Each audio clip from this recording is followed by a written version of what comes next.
vamos a hablar de algunas propiedades geométricas fundamentales que tienen las trayectorias. Primero que nada, vamos a definir qué cosa es una trayectoria o a qué le vamos a llamar una trayectoria. Nosotros conversamos en los videos anteriores de que la trayectoria era el conjunto de puntos que seguía alguna partícula al moverse, ¿no? Entonces todos esos infinitos puntos componían una trayectoria o una línea curva. Bien, claramente cuando una partícula se desplaza por el espacio, pues lo hace, por así decirlo, con cierto sentido, ¿no? Sin embargo, nosotros por ahora vamos a obviar el sentido y vamos a decir que simplemente una trayectoria es una curva, ¿no? Diríamos, podríamos dibujar algo así. Ahí está. Esa de ahí es una trayectoria.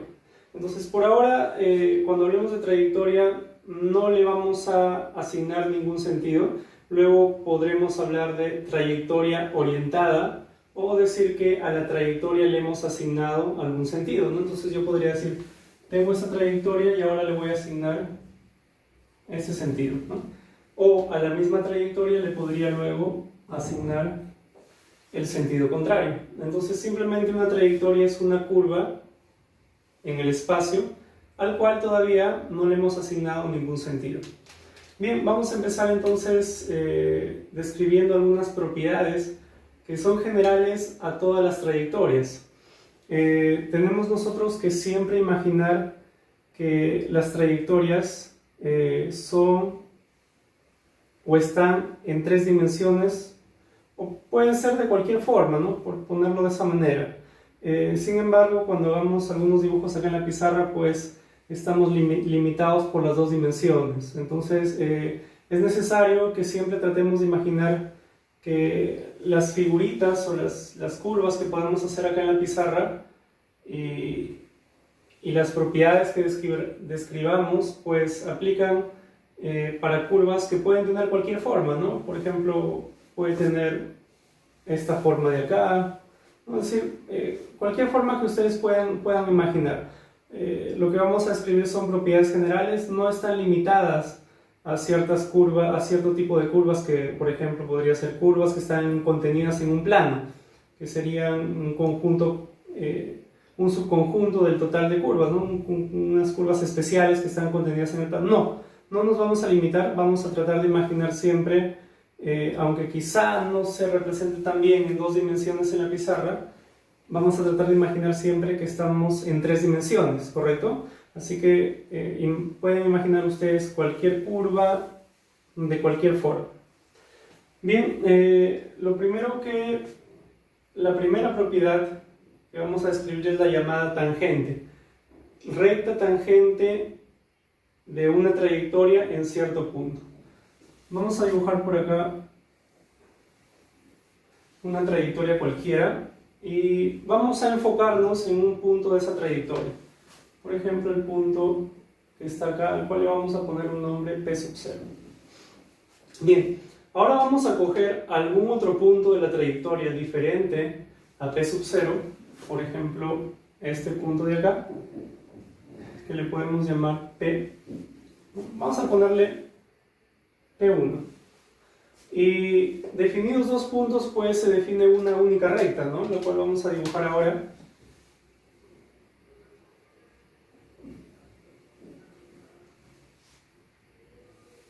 Ahí está, es una recta que podemos decir atraviesa o cruza o corta la trayectoria, ¿no? Ya, lo que vamos a hacer ahora es lo siguiente. Vamos a tratar de imaginar que manteniendo siempre el mismo punto P sub 0, es decir, el P sub 0 no va a cambiar, manteniendo siempre el mismo P sub 0, el segundo punto que escogemos se va a acercar cada vez más a P sub 0. Entonces el primero que escogimos lo hemos dibujado por acá. Vamos a imaginar que cogemos un segundo punto, pero más cerca ahora a P sub 0, ¿no? Vamos a imaginar que escogemos este, que le llamamos P2. Y de nuevo imaginamos que trazamos la recta definida por P sub 0 y P sub 2.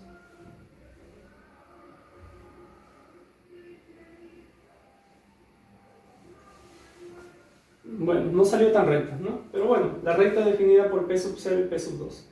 Y continuamos ese proceso en nuestra imaginación, cada vez tomando el segundo punto, el que estoy yo dibujando en azul, cada vez más cerca de P sub 0. Entonces dibujaré el tercero por acá, por acá, por acá, por acá, ¿no?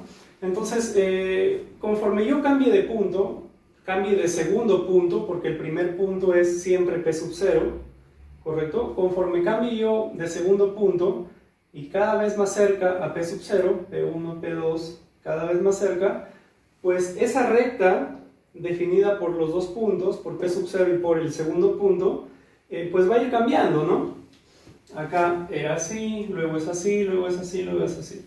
Entonces, yo puedo imaginarme que esa recta, ¿correcto?, va a converger a alguna otra recta cuando el punto P1 se acerque, o el segundo punto simplemente se acerque mucho, mucho a P sub 0.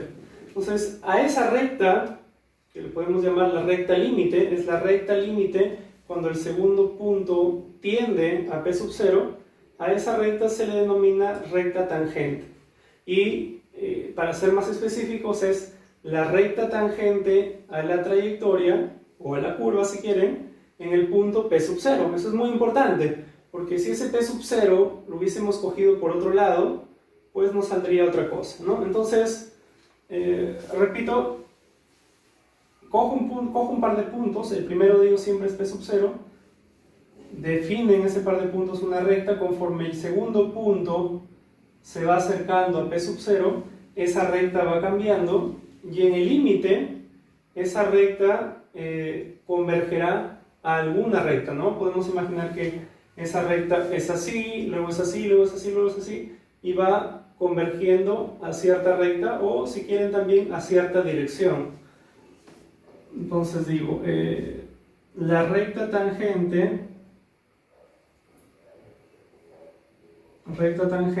es igual al límite, vamos a ponerlo así, estamos jugando un poquito con las notaciones matemáticas, solamente para representar la idea, ¿no? Cuando el segundo punto, el cual vamos a llamar simplemente P, ¿no? Vamos a llamarle P, así, el segundo punto es el que se mueve, por así decirlo. Al realizar el proceso de límite, el primer punto, P sub 0, está fijo, o sea, ya está definido, y el segundo punto es el que se está moviendo, es el que está cambiando, ¿no? La variable, claro, la variable, ¿no? Porque está cambiando, primero es este punto de acá, luego el de acá, luego el de acá. Entonces, le vamos a llamar P a ese segundo punto, el cual puede ser cualquiera, y es el punto que se acerca a P sub 0. Entonces lo vamos a poner así, límite cuando el segundo punto se acerca al punto base, por así decirlo, o al punto escogido inicialmente, P sub 0, de la recta, le podríamos llamar recta secante, ¿no? A ver si se utiliza ese término, recta secante, la que justamente describimos, la que corta. Entonces, tratemos de imaginar acá en la figura cómo estará orientada esa recta tangente, que es el límite de la recta secante cuando P tiende a P sub 0. Tratemos de imaginar eso. Podríamos decir algo como lo siguiente. Imaginamos, ¿no?, que la recta, si imaginamos que el punto P se acerca cada vez más a P sub 0, pues esa recta, la secante roja,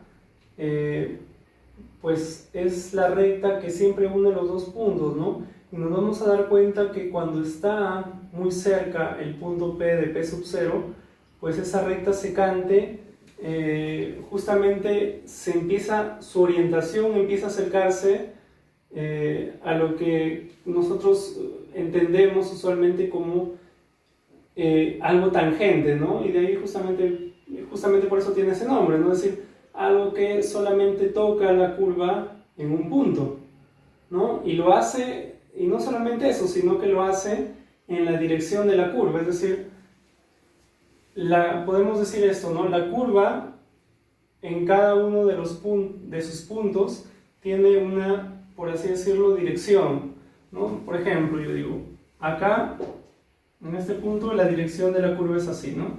Acá en este punto la dirección de la curva es así, acá en este punto de acá, la dirección de la curva es así, y así sucesivamente, ¿no? Es decir, la orientación de la curva en ese punto. Ya, esa es una noción intuitiva, pero nos ayuda bastante.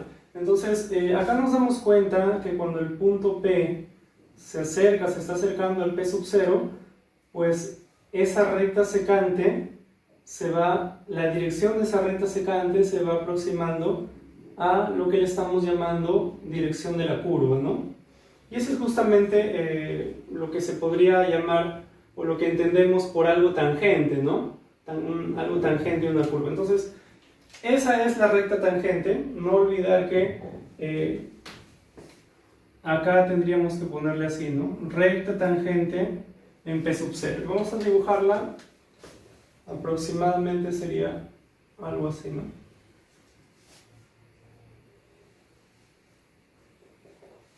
Recta tangente en P sub 0, ¿no? Y es importante decir que en P sub 0 porque si yo hubiese cogido otro punto por acá, por ejemplo, P sub 0', pues claramente me saldría otra recta tangente, ¿no? Una recta tangente diferente.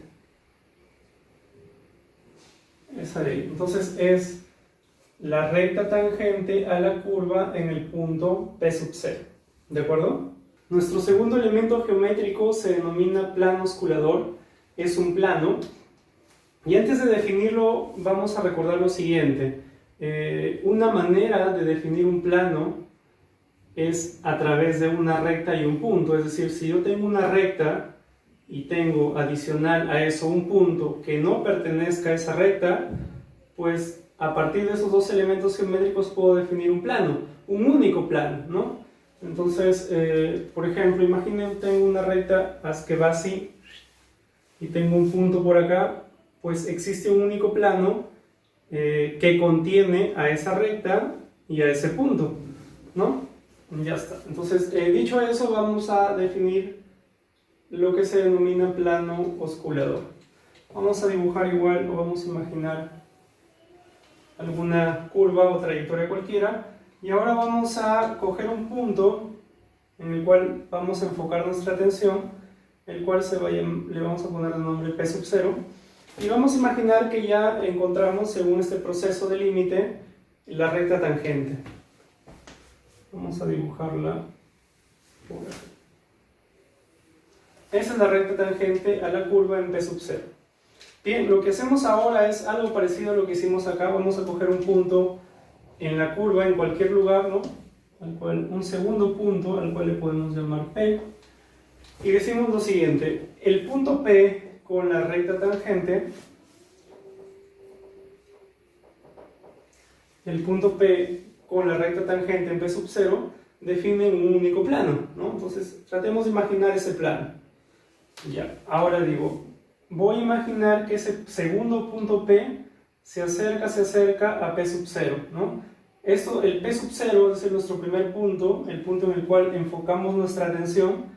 Ese punto no cambia, igual que antes, el que cambia es el segundo punto, ¿no? Entonces la recta tangente se queda ahí, está, porque si no cambia el P sub 0, pues la recta tangente en ese punto tampoco. Lo único que está cambiando es el segundo punto. Entonces, si yo me lo imagino por acá, esa recta tangente con ese punto P definirán algún plano.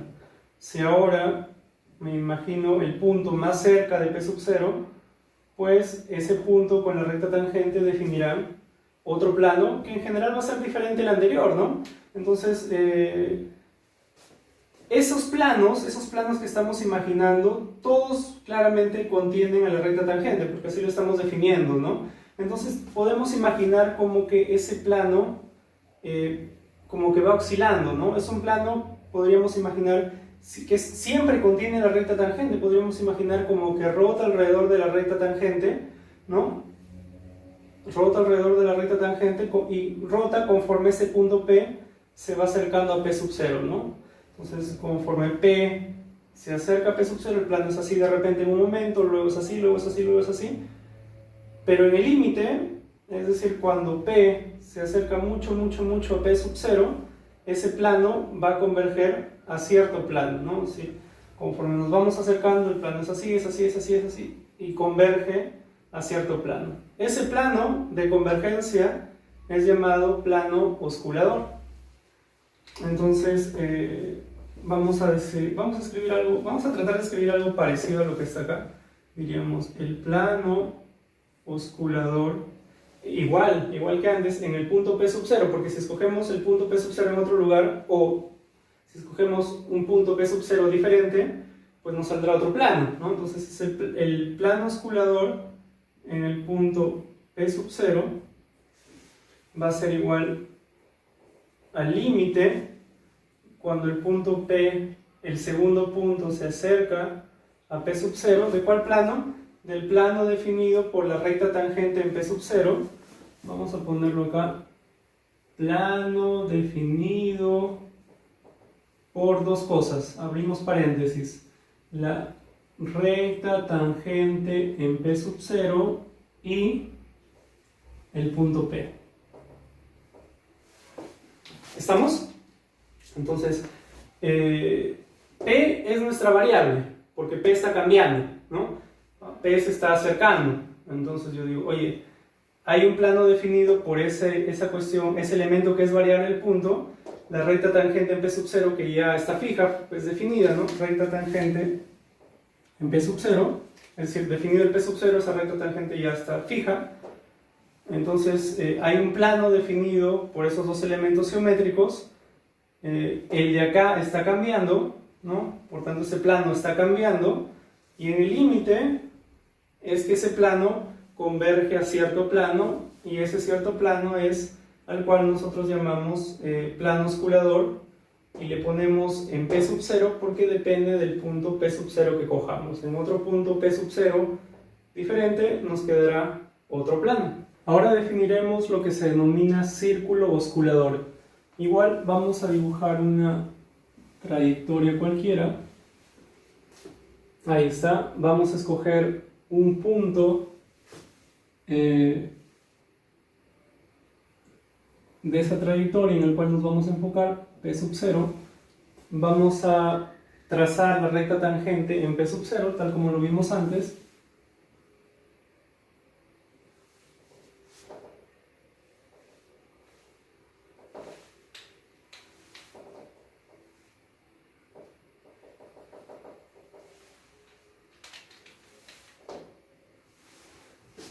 Ya. Y ahora vamos a imaginar lo siguiente, algo parecido a lo que hicimos por acá.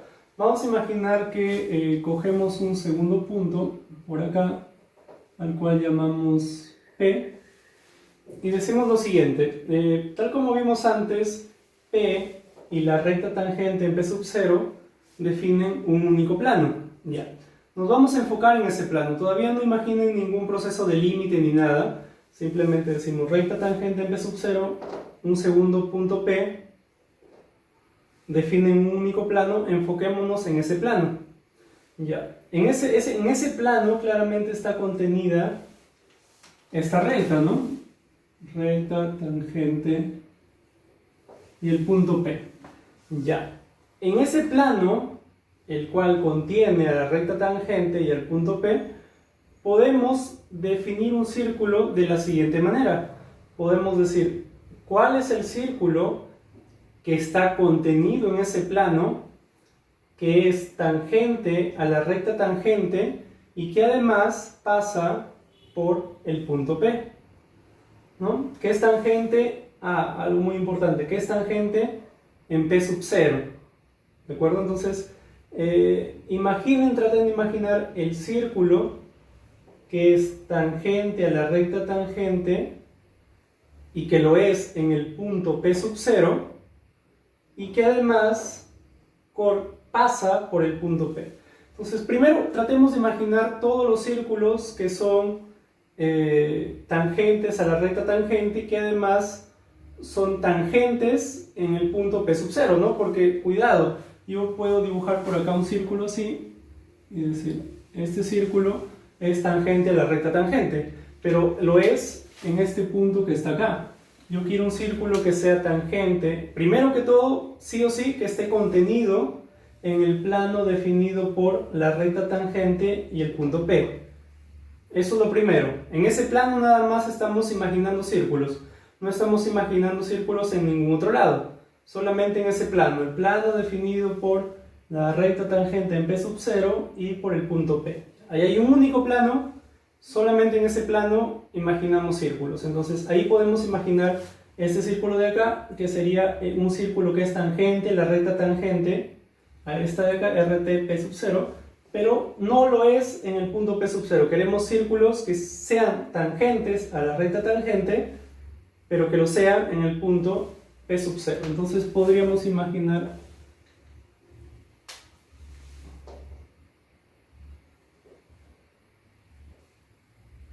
este de acá.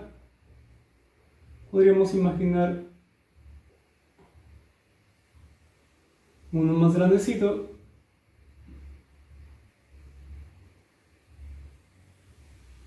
¿no? Y uno de esos infinitos círculos va a cruzar, solamente uno, un único círculo, va a cruzar al punto P. Entonces sería más o menos algo así. Este es el círculo que a nosotros nos interesa. ¿Correcto? Ya está. Entonces, repetimos, decimos, primero escogemos un punto P sub 0, definimos la recta tangente en P sub 0 tal como lo vimos antes, cogemos un segundo punto cualquiera P, que es el punto móvil, por así llamarle, porque es el punto el cual se va a ir acercando a P sub 0 en el proceso de límite que vamos a hacer en un momento, ¿no? Es el segundo punto que es variable, ¿no? Que se va acercando a P sub 0. Entonces, el punto P y la recta tangente definen un único plano, nos enfocamos en ese plano y empezamos a imaginar el círculo, el único círculo que es tangente a la recta tangente en el punto P sub 0 y que además pasa por el punto P. Entonces hay un único círculo, ¿no? Lo estamos señalando con una flecha. Y ahora lo que vamos a hacer es un proceso similar a lo que estamos haciendo, lo que hemos hecho antes, imaginar que ese punto P está cada vez más cerca del punto P sub 0, ¿no? Entonces, tal como vimos antes por acá, conforme P se acerque a P sub 0, el plano osculador va a ir cambiando. Entonces, no estaría equivocado si nosotros imaginamos que estarían los nuevos círculos dentro de estos círculos que imaginamos antes, porque es un plano diferente. Es decir, conforme P se acerca, el plano va cambiando. Y todos estos cuatro circulitos rojos los hemos dibujado imaginando el plano que contiene al punto P y que contiene la recta tangente. Entonces, cuidado, ¿no? Yo digo, oye, me acerco un poco, por acá escojo ahora mi punto P y habrá un nuevo plano, tal como lo comentamos antes, un plano diferente al anterior. En ese plano diferente igual empezamos a imaginar o imaginamos el círculo, el único círculo que es tangente a la recta tangente, que está contenido en ese nuevo plano, en primer lugar, que es tangente a la recta tangente en P sub 0 y que además cruza por ese punto, ¿no? Vamos a tratar de dibujarlo. Algo así. Entonces, el círculo azul con el anterior círculo rojo en general van a estar en planos diferentes, ¿no? O sea, que no tiene por qué imaginar que estamos hablando en un solo plano. El plano, como vimos acá, está oscilando, está cambiando, ¿no? Está variando. Entonces, en esos planos es que estamos definiendo el círculo. Muy bien, ahora vamos a decir lo siguiente. Vamos a imaginar que conforme nos acercamos, conforme P tiende o se acerca a P sub 0, pues ese círculo va a ir cambiando. Uno, porque el plano en el cual está contenido va a ir cambiando, y otro seguramente porque su radio va a ir cambiando, ¿no?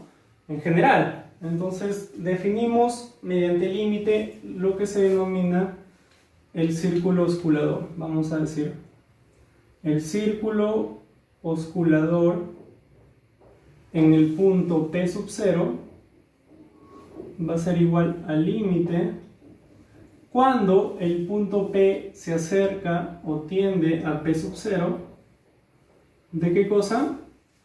Del círculo, algo similar a lo que hicimos acá, del círculo definido por ¿qué cosas? En primer lugar, es el círculo que está contenido, ¿no? Hay que ser precisos. ¿Qué círculo es? Es el círculo primero que está contenido, podríamos ponerlo así, ¿no? Contenido ¿en dónde? Contenido en el plano definido. Contenido en el plano definido. ¿Por qué? Por la recta tangente en P sub 0. Por la recta tangente en P sub 0. Y por el punto P. Ya, pero ahí no acaba la historia, coma, ¿no? ¿Cómo debemos definir el círculo? Ya, primero tiene que estar contenido en el plano que está definido, o que contiene, también podríamos decir, a la recta tangente en P sub 0 y al punto P. ¿De acuerdo? Ya. Luego de que está claro que ese círculo está contenido en ese plano, ese círculo tiene que ser tangente a la recta tangente en P sub 0. Vamos a ponerlo así, tangente a la recta tangente en P sub 0, ¿no? Tangente a esa recta en P sub 0. Profe, ¿cómo que tangente a la recta tangente en P sub 0 y en P sub 0? Claro, porque acá lo único que estamos diciendo es círculo que sea tangente a la recta tangente. Este de acá, recta tangente en P sub 0, es esta recta que está en azul. Entonces, que un círculo sea tangente a esa recta tangente en P sub 0 podría ser el de acá. Pero ese círculo no queremos que sea tangente a esa recta tangente justo en el mismo punto P sub 0, ¿no? Entonces, así es como tendríamos que escribirlo, en el P sub 0. Y que además pase por P, ¿no? Vamos a ponerle P nada más. Y ya está. Entonces, ¿qué es el círculo oscurador? Es el círculo límite, ¿no? Cuando P tiende a P sub 0 de aquel círculo que está contenido en tal plano, y que luego de estar contenido en tal plano es tangente a la recta tangente en P sub 0 en el punto P sub 0, y que además contiene el punto P. ¿Correcto? Entonces es igual, parecido a lo anterior, ¿no? Estamos usando en todo el proceso de límites para poder definir esos elementos geométricos. Ahora vamos a demostrar que el círculo osculador así definido queda ubicado en el plano osculador, ¿no? Algo que de repente podría parecer obvio, ¿no? Que el círculo osculador tiene que quedar en ese plano osculador, pues lo vamos a demostrar. ¿Cómo lo vamos a hacer? Ambos, para poder hallar ambos, tanto el plano osculador como el círculo osculador, nosotros estamos realizando un proceso de límite, ¿no? En el cual la única variable, o lo único que está cambiando, es el punto P, el segundo punto, ¿no? Entonces, límite cuando P tiende a P sub 0, límite cuando P tiende a P sub 0. ¿Qué es lo que vamos a hacer? Vamos a imaginar que al mismo tiempo nosotros intentamos hallar ambos límites. ¿Qué significa eso? Que vamos a imaginar el proceso de límite, es decir, vamos a imaginar que nos vamos acercando y acercando, es decir, que P se va acercando y acercando a P sub 0, ¿no? Y vamos a imaginar eso, y cuando imaginemos eso, nos vamos a enfocar tanto en el plano osculador como en el círculo osculador, en los dos a la vez. Entonces, vamos a decir lo siguiente. Vamos a ver, tratemos de utilizar esta figurita de acá. Diríamos, yo escogí mi punto P sub 0, quedó definida o establecida la recta tangente en P sub 0. Ya tengo eso, ese es mi punto de partida ahora, y ahora quiero encontrar el plano osculador y el círculo osculador, ambos por P sub 0, o en P sub 0. Ahora digo, cojo un punto P cualquiera, el de acá por ejemplo, y primero me imagino el plano definido tal cual está acá, ¿no? Digo, ¿cuál es el plano definido por la recta tangente en P sub 0 y P? Pues me imagino ese plano, ¿no? Y entonces estoy imaginando el plano, todo lo que está acá. Para ese punto P estoy imaginando el plano definido por la recta tangente P sub 0 y el punto P. Ya. Ahora me imagino yo todo lo que está acá. Es decir, me imagino ese círculo, ¿no? Este círculo el cual depende de P. Entonces, ¿dónde estará este círculo? Profesor, claramente, ¿en qué plano estará ese círculo? Y acá, según como lo definimos, este círculo está ubicado, contenido, en el plano definido por la recta tangente en P sub 0 y P. Es decir, justamente este plano que está acá. ¿De acuerdo? Entonces, miren lo que estamos haciendo. Estamos imaginando que queremos encontrar estas dos cosas al mismo tiempo, imaginándonos que el P se acerca al P sub 0 y para cada punto P que cojamos vamos a imaginar el plano osculador y el círculo osculador a la vez. Entonces estamos diciendo, voy a imaginar, en un primer momento voy a imaginar este punto P y digo, para ese punto P existe este plano, ¿no? Plano definido por la recta tangente y el punto P, ya, lo imagino. Ahora digo, para ese mismo punto P hay un círculo, ¿no? Y claramente ese círculo está contenido, según su propia definición, en este plano que está acá, ¿no? Porque acá lo dice, contenido en el plano definido por justamente lo que está acá. ¿De acuerdo? Ya está, entonces, para cierto punto P, este círculo, este es un círculo, está contenido en este plano de acá. Ahora, cogemos un punto P, un segundo punto P más cerquita, por ejemplo el que está acá, y de nuevo imaginamos este plano, ¿no? Será un plano diferente, definido por el nuevo punto P, ¿no? Y ahora imaginamos este círculo que está acá.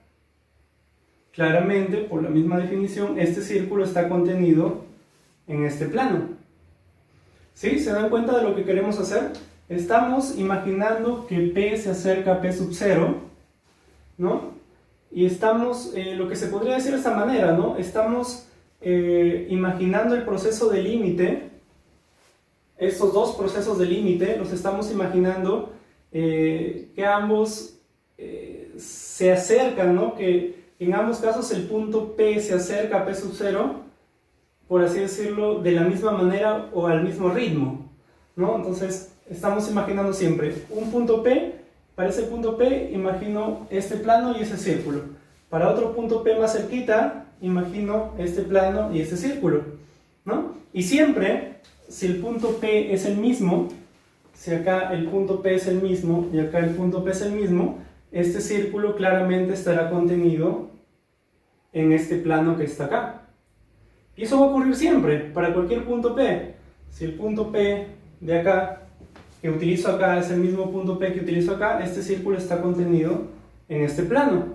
Entonces, yo ahora lo que tengo que hacer nada más es imaginarme nada más que el punto P se acerca cada vez más y cada vez más y cada vez más al punto P sub 0, ¿no? Y siempre este círculo estará contenido en este plano.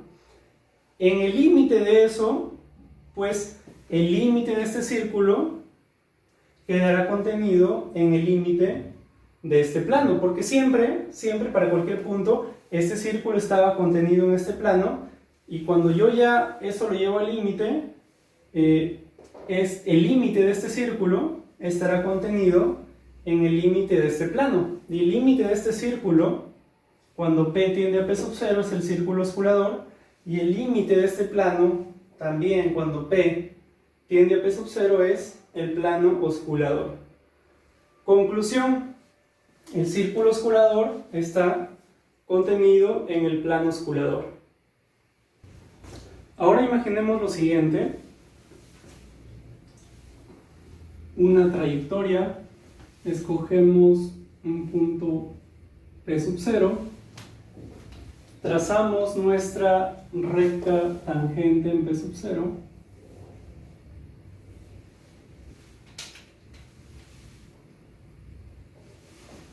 imaginamos el plano osculador e imaginamos al círculo osculador.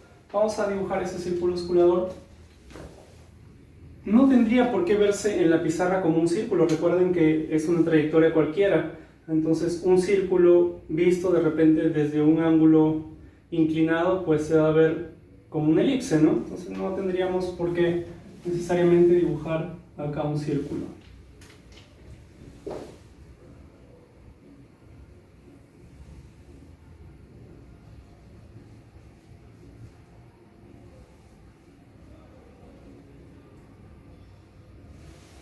Ya está, ese es nuestro círculo osculador, el cual está en el plano osculador.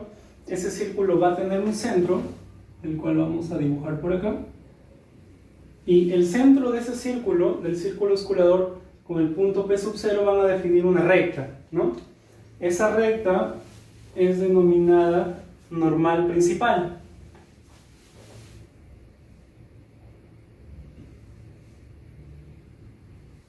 Ahí está. Claramente la normal principal es perpendicular a la recta tangente, ¿no? ¿Por qué razón? Porque esta es la normal principal, es la recta tangente. Ambos, normal principal en P sub 0, recta tangente en P sub 0. ¿Por qué son perpendiculares? Porque la recta tangente en P sub 0 es tangente. Primero que nada, la recta tangente en P sub 0 y el círculo osculador y su centro, por tanto, esos tres elementos están contenidos en el plano osculador. Entonces, únicamente enfoquémonos en ese plano, ¿no? Porque recta tangente, círculo osculador y el centro del círculo osculador, todos están en el plano osculador. Entonces, enfoquémonos en ese plano, y en ese plano es que están contenidos P sub 0 con el centro, y por tanto la recta definida por P sub 0 y el centro del círculo estará también en el plano osculador. Entonces solamente estamos en ese plano, ¿no?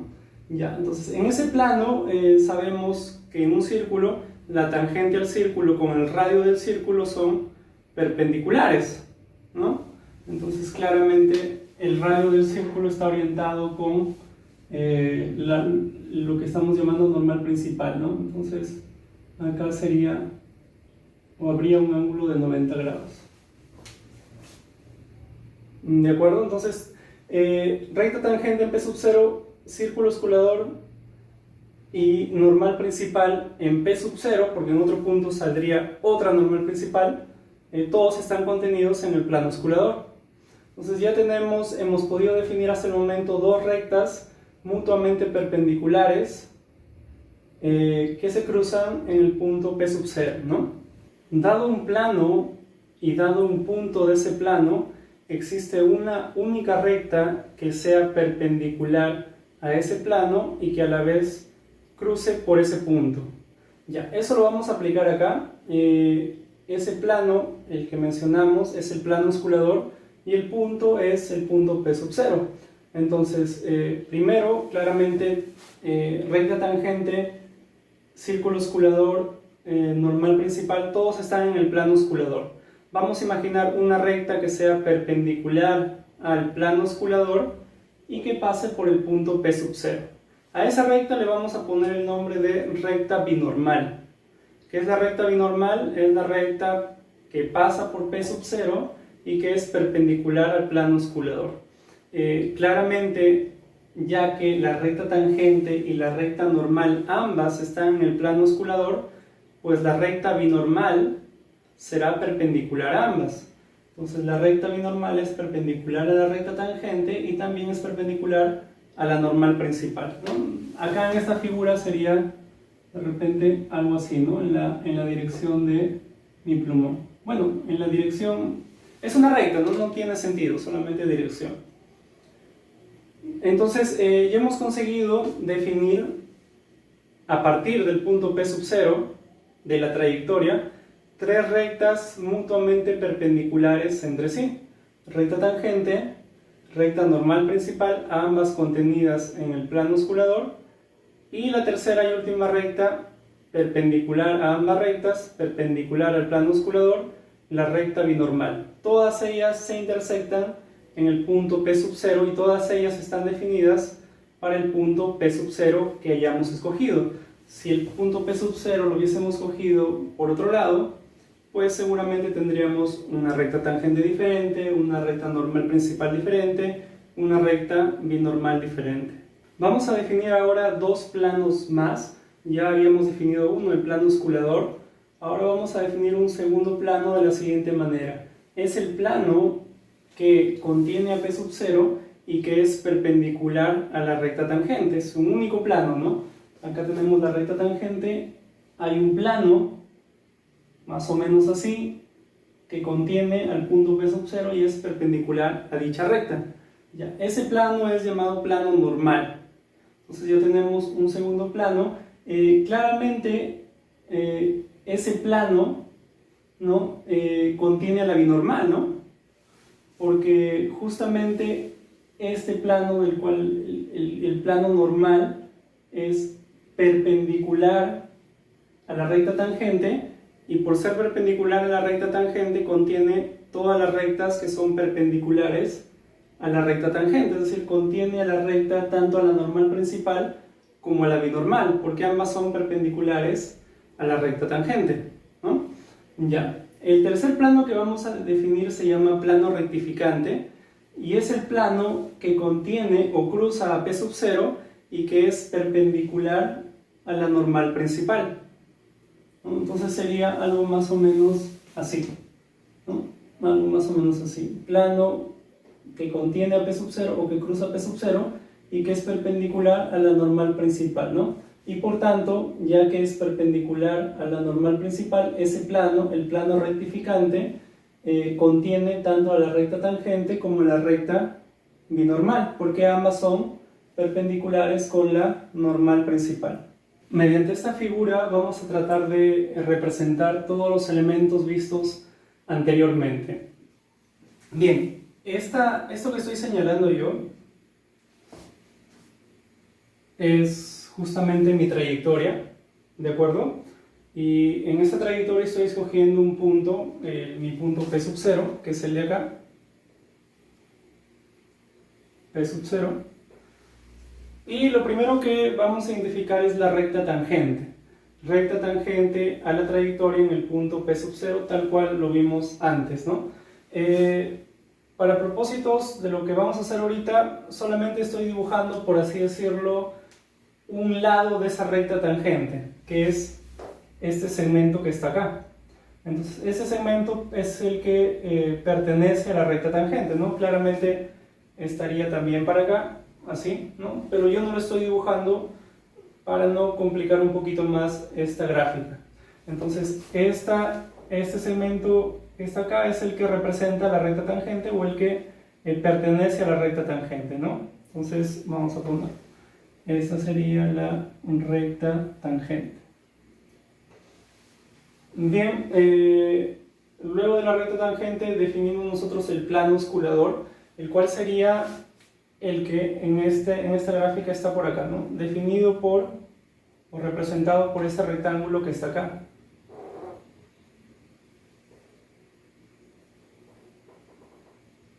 Este de acá. Ese sería el rectángulo, o sería un rectángulo contenido en el plano osculador, ¿no? Entonces le vamos a poner por acá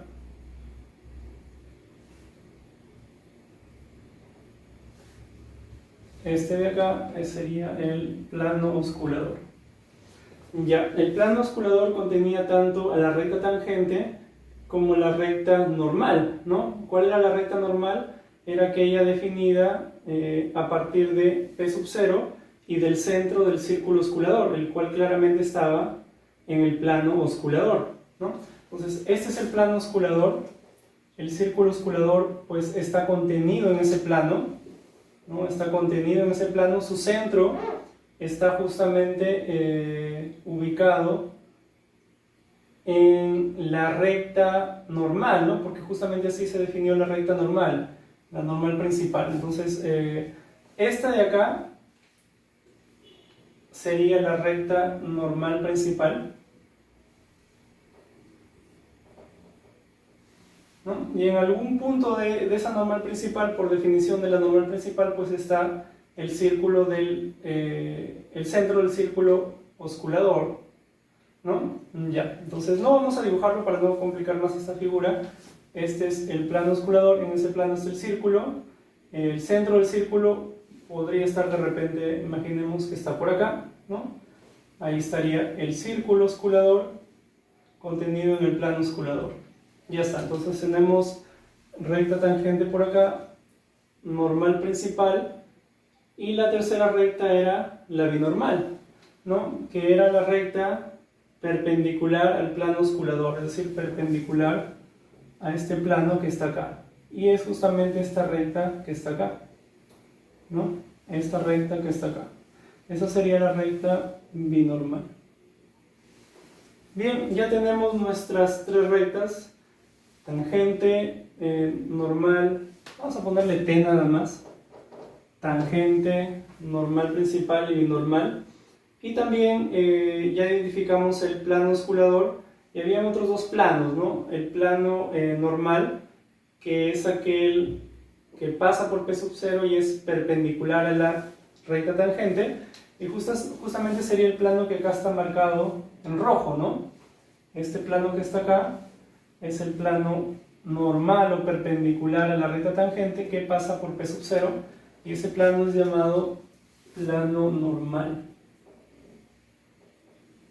Plano normal.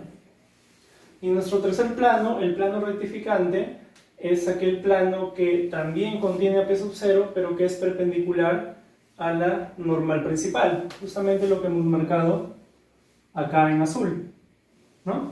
Esto que está acá sería el plano rectificante, el cual contiene claramente a la recta tangente y a la recta binormal, y que por tanto es perpendicular a la normal principal. Este sería por tanto el plano rectificante. Muy bien, tenemos entonces nuestro punto, nuestras tres rectas, tangente, normal principal y binormal, mutuamente perpendiculares entre ellas, y nuestros tres planos, ¿no? El plano osculador, el plano normal, recuerden, plano normal perpendicular a la tangente, y plano rectificante, ¿no? Perpendicular a la normal principal. ¿De acuerdo? Ya, bien, lo que vamos a hacer ahora sí, recuerdan que comenzando el video les dije que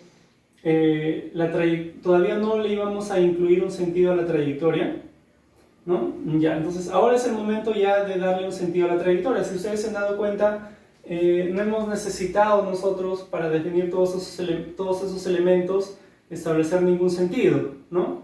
Pero ahora sí ya vamos a dar algunas orientaciones, ¿no? Vamos a definir algún sentido arbitrario para la trayectoria, ¿no? Acá está nuestra trayectoria, podríamos escoger este sentido hacia allá, o podríamos escoger el contrario.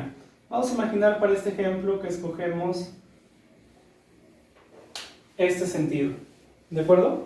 Ya, luego de que establecimos ya el sentido, le hemos dado un sentido a la trayectoria, ya podemos orientar la recta tangente, ¿no? Vamos a decir, vamos a transformar la recta tangente en una recta orientada, le vamos a dar un sentido, y por tanto podríamos hablar de, si le damos este sentido, el mismo sentido que tiene la trayectoria, ¿no? Hacia allá, pues le podríamos llamar a esta recta tangente orientada, ¿no? Ya, más que esa recta tangente orientada, lo que nos interesa ahora es el versor, un versor de la recta tangente. Entonces, para definir un versor o un vector unitario necesitamos que una dirección y un sentido, ¿no? Entonces, justamente ya tenemos ambas. Dirección de la recta tangente, esa es la dirección, y el sentido, según el sentido que definimos para la trayectoria. Entonces, vamos a dibujar ese versor unitario.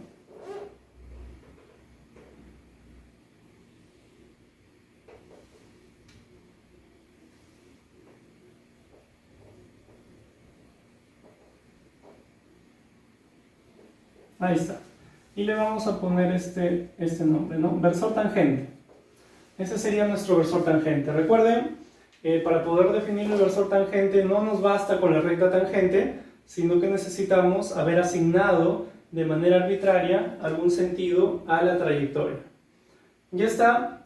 Ahora continuamos estableciendo un sentido para la normal principal, y vamos a decir lo siguiente. La normal principal, claro, acá he dibujado solamente una parte de la normal principal, ¿no? Esto se extiende para acá, la recta normal principal, y nosotros tenemos dos opciones: que el centro del círculo osculador esté para acá o esté para acá, ¿no? El centro del círculo osculador está contenido en la normal principal, porque justamente la normal principal se definió a partir del centro del círculo osculador. Entonces, justamente la ubicación del centro del círculo osculador nos va a permitir establecer un sentido, ¿no?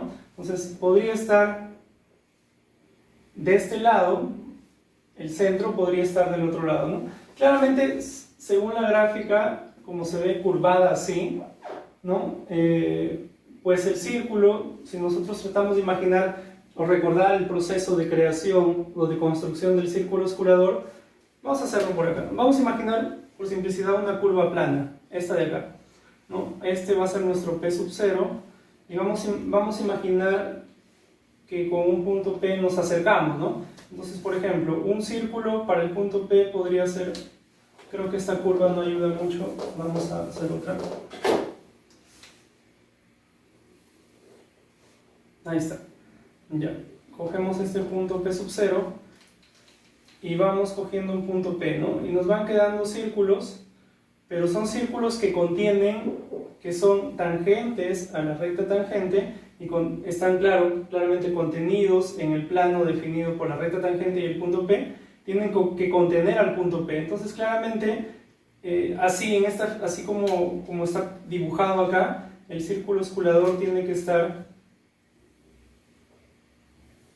Perdón, el círculo, no, todavía no el círculo osculador, el círculo que contiene a P y es tangente a la recta tangente en el punto P sub 0, tiene que estar de este lado, ¿no? Porque no va a estar del otro lado, ¿no? Es obvio, ¿no?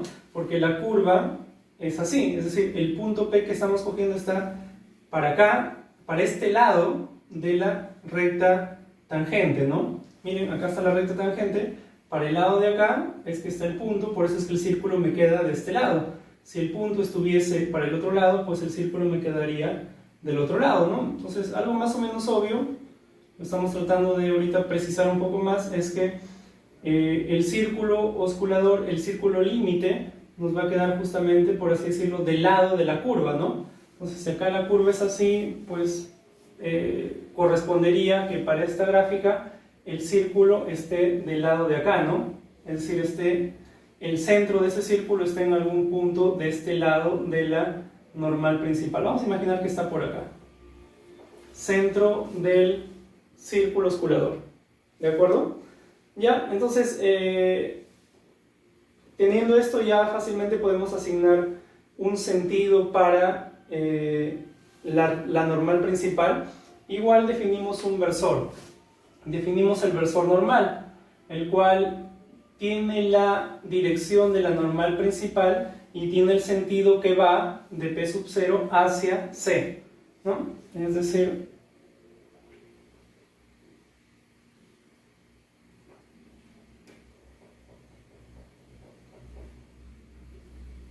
versor normal. ¿De acuerdo? Y por último nos faltaría el último versor, que sería el versor de la binormal, y lo que vamos a hacer es algo muy sencillo, vamos a definirlo utilizando el producto vectorial. Vamos a definir el versor binormal como el producto vectorial del versor tangente por el versor normal, ¿no? Claramente la dirección de este versor es la misma que la de la binormal, ¿no? Porque la binormal es perpendicular a la tangente y a la normal principal, que son las rectas que contienen a t y a n, ¿no? Ya. Acá en esta figura tratemos de imaginar ese sentido, ¿no? Si es para arriba o para abajo. Regla de la mano derecha, t por n, ¿no? Diríamos, ahí está, ¿no? T giro hacia n y pues mi pulgar apunta hacia arriba. Entonces, el versor binormal estará orientado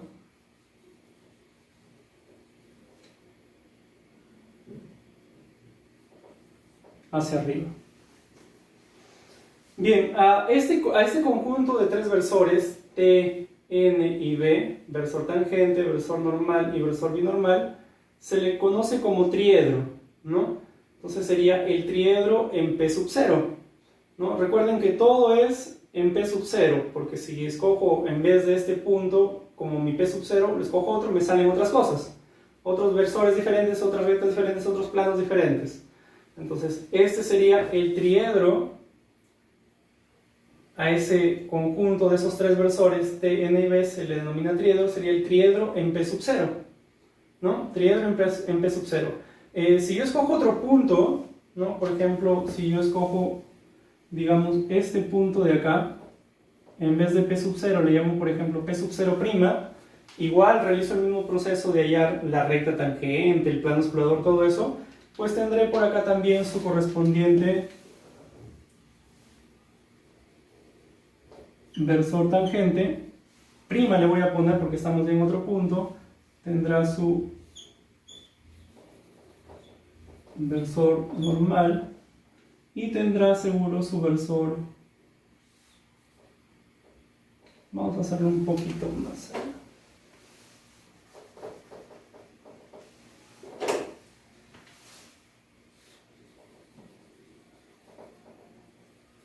Binormal. ¿Sí? Entonces, esos tres versores, el versor tangente, normal y binormal, están cambiando, por así decirlo, conforme cambia el punto P sub 0, ¿no? Y por esa razón, es decir, si nosotros imaginamos ya que una partícula se está moviendo, conforme se mueva la partícula, si la partícula está acá, escogemos ese punto como P sub 0, si la partícula está por acá, escogemos ese punto como P sub 0, entonces a partir de ahí podríamos decir que conforme se mueve la partícula, los versores están cambiando, ¿no? Entonces ahí se podría hablar de algo así como un triedro móvil, ¿no? Pero hay que tener cuidado porque no es que los versores se estén moviendo, ¿no? Los versores cambian conforme cambie el P sub 0, eso es cierto. Para este P sub 0 tengo estos tres versores, para este otro P sub 0 tengo otros tres versores, entonces los versores son funciones de P sub 0, ¿no? Por así decirlo, cambian conforme cambia el P sub 0 o se mueven conforme se mueve el P sub 0, ¿no? O se mueven con P sub 0, como ustedes lo quieran decir. Entonces es un nombre que vamos a utilizar, triedro móvil, ¿de acuerdo?